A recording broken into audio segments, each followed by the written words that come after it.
What if I told you we had a player on our team that in 2020 went 8 for 131 yards and 1 touchdown against the toughest defense in the NCAA, Georgia? We do. Listen to who it was next.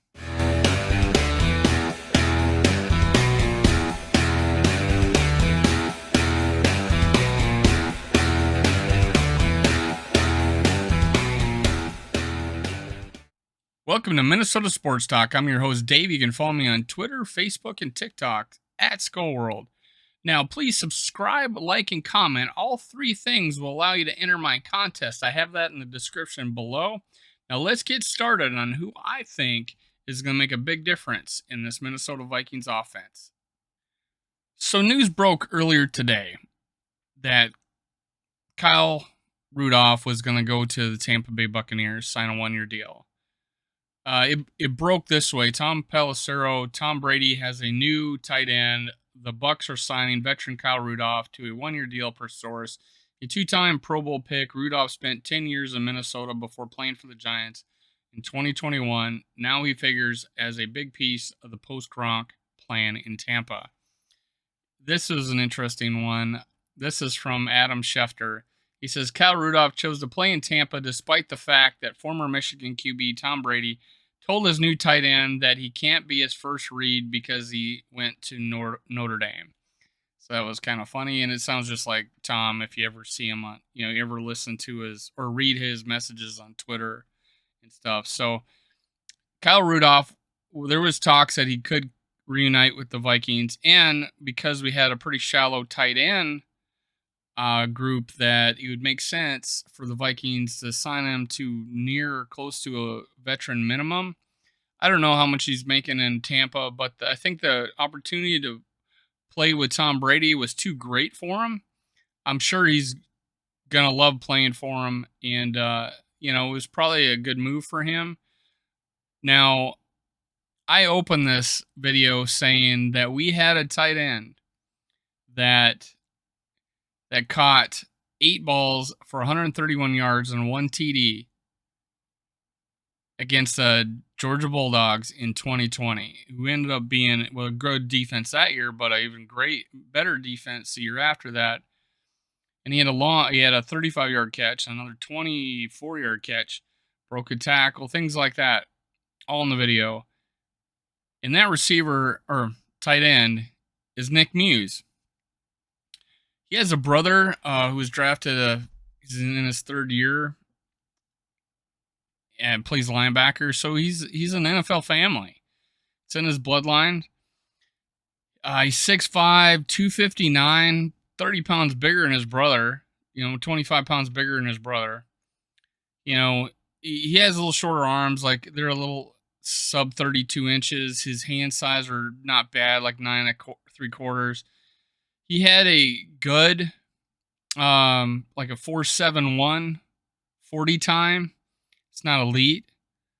It's probably Tyler Conklin good. That's not bad. And all the measurables, like bench press, like 29 reps, something like that. And he had a vertical of 30 inches. He had, pretty good measurables across the board. He did that in a pro day. So there's a lot of good things physically that he's good at. He's known to be able to block, and he catches with his hands. He started out in William and Mary. He ended up at South Carolina. To give you an idea, in William and Mary, he played in 7 games. Started 3 his sophomore year. In those 7 games, he had 30 catches for 453 yards. That's pretty dang good. 15-yard average. 15-yard average, okay? He transfers to South Carolina, plays in 8 games, only started 1, 17 catches, 158 yards. 9.29 yards per catch. His junior year, he was interviewed by the Minneapolis Press, or all the press, whoever joined the call, most likely is Minneapolis, and said that he they asked him when did he know he was an NFL player? He said his junior year against Georgia. He says if I could play against them, and he told us that Lewis Seen is a real deal. So that's good. There's a play where they did a flea flicker. They got him for like 30 some yards. I think that was his big play. And Lewis Seen came from the middle safety position and tackled Nick Muse out of bounds. And it was a good hit, but Nick Muse took it. It was a really good play for him. And again, part of his 130 some yard game. So he says George was a real deal, but that's when he knew he was going to be an NFL player. And he had the most yardage as any player on the team and on Georgia.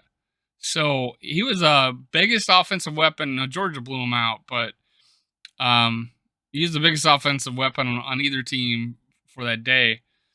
Now, the next year, the year his junior year, he had 10 games, 10 starts, 30 receptions, 425 yards, 14 yards per catch.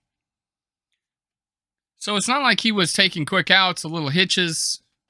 He was making big plays. His average catch was 1 year at William & Mary was 15, and 1 year was 42. Now, all his numbers dropped his senior year. I don't know what happened.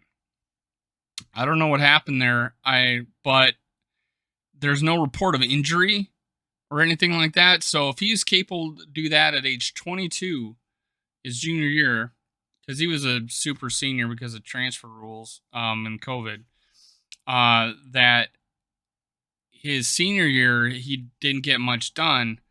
I'm going to trust that he still has the athletic ability to show what he did at William & Mary his last year there and his second year at South Carolina, which would have been his normal senior year. Now he's 23 years old now. He's going to be an older rookie. So physically he's gifted there, 6'5", 259. This is the type of tight end that will be able to block for us and go out and catch some balls. And Rudolph was 6'5". Now, if you don't know, Herb Smith Jr. is only 6'2". So this gives us another taller receiver option. Now, Munt and Ellison, they have limitations. They've been in the league a while. We know what they are. This is a guy that I've built in previous videos, 53-man roster, and in my battles report on who's going to win battles at camp, I said Nick Muse is going to be a second tight end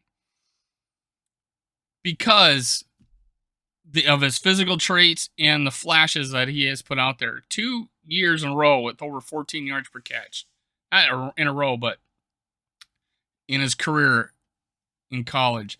So he catches with his hands. He's fast enough to play tight end. He's big enough to block. Only detriment I think he has is that he's, less than 32-inch arms.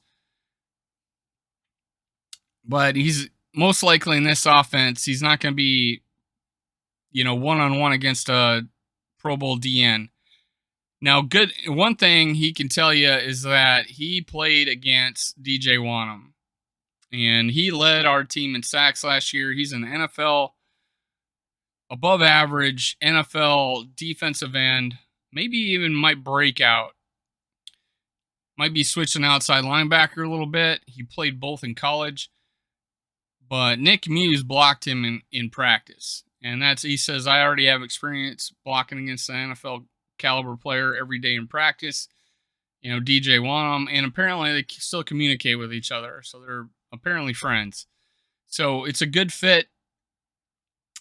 He's a little bit of a dark horse player in our draft. I did a video on individual video on almost every rookie, I believe, except for Nick Muse.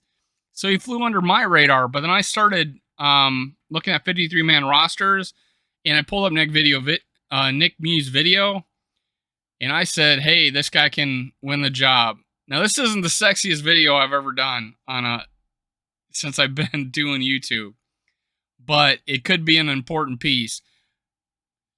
Kyle Rudolph out, on to the next guy. and he's on our team, Nick Muse. This is Minnesota Sports Talk. I'm your host, Dave. Go down, click subscribe, click like, leave a comment, enter my contest. I appreciate it. Anytime you leave a comment, it just tells YouTube to have other people watch my videos. Type skull, anything. I will reply, ask questions, tell me what you think. Tell me what you think of this player. Tell me about what you want me to do for my next video. I've done that before. So I look forward to my next video. I look forward to your comments. See you next time. Skull Vikings. I'm out.